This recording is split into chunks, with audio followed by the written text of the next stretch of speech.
আজকে একটা জিনিস দেখাই।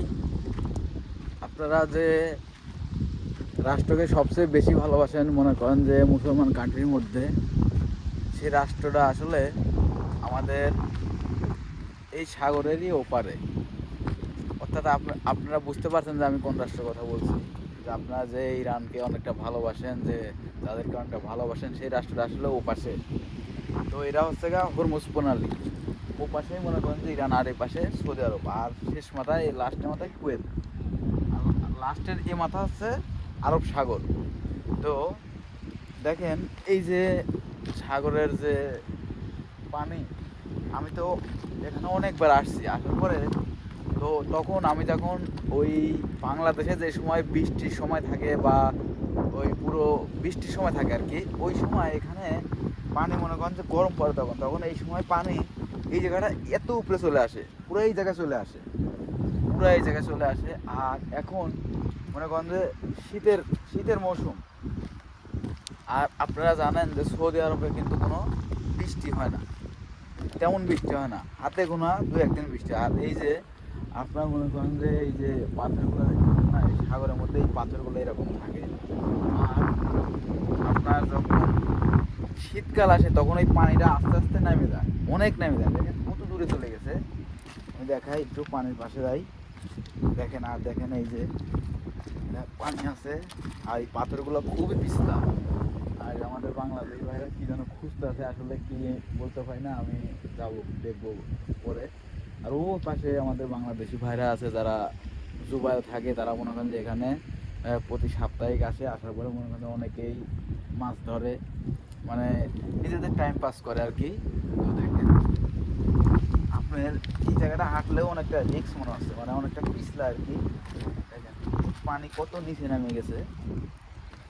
আর যখন আপনার যে বাংলাদেশে যে সময় বৃষ্টির সময় থাকে, তখন মনে করেন যে এই জায়গাটা পানি একদম উপরে উঠে আসে, মানে ওই অনেকটা উপরে চলে আসে। আর এখন মনে করেন যে পানি অনেকটা নেমে গেছে। তো দেখাই আপনাদেরকে, এই যে পুরো বালু, পুরা বালু। আর এই সাগরে মনে করেন যে অনেক মাছ আছে, বলার বাইরে, যে অনেক মাছ আছে। আর দ্বিতীয়ত এই জায়গায় এখন মনে করেন যে দুপুরবেলা, এই জন্য মনে করেন যে মানুষ নাই। যদি আপনার বিকেল হয় না, এই জায়গাটা অনেক মানুষ আসে। আর সবচেয়ে মজার কথা কি জানেন, আপনার এই যে পানিটা দেখতেছেন না, এই পানি আমি একবার জাল নিয়েছিলাম এর আগে। তো ওই পানিটা খুবই নোনা, এত লবণ তা বলার বাইরে।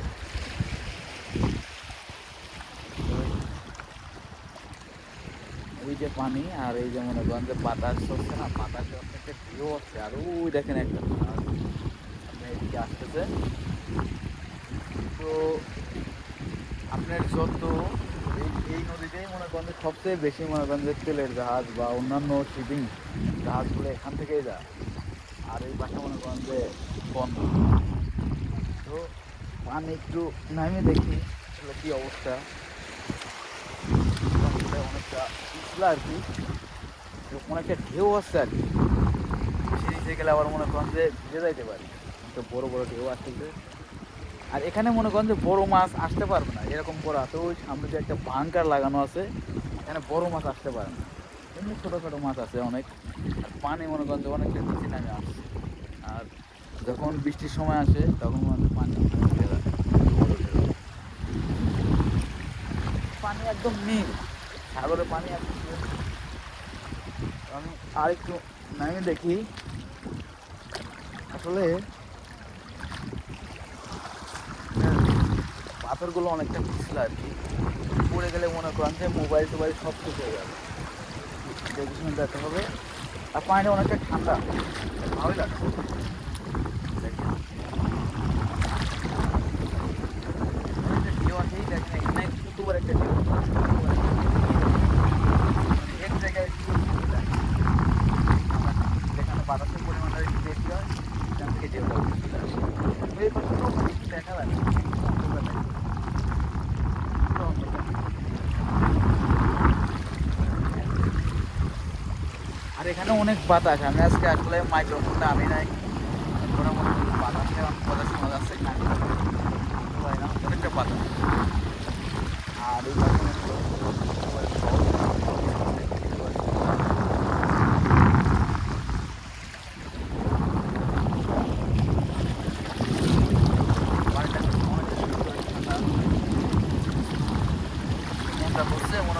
রোজা আছে মধ্যে বলতে গোসল তো এখানে গোসল করা নিষেধ, এখানে এইগুলো করা যাবে না, গোসল করা নিষেধ, এখানে গোসল করে না। যারা সৌদিয়ান আছে অনেকে ওরা মানে না, কিন্তু বাংলাদেশিরা অবাক থাকে আর কি। আমাদের পুরো সাগরের পাশে চলে আসছে, কক্সবাজার চলে আসছে, এরকম একটা ভাব লাগে।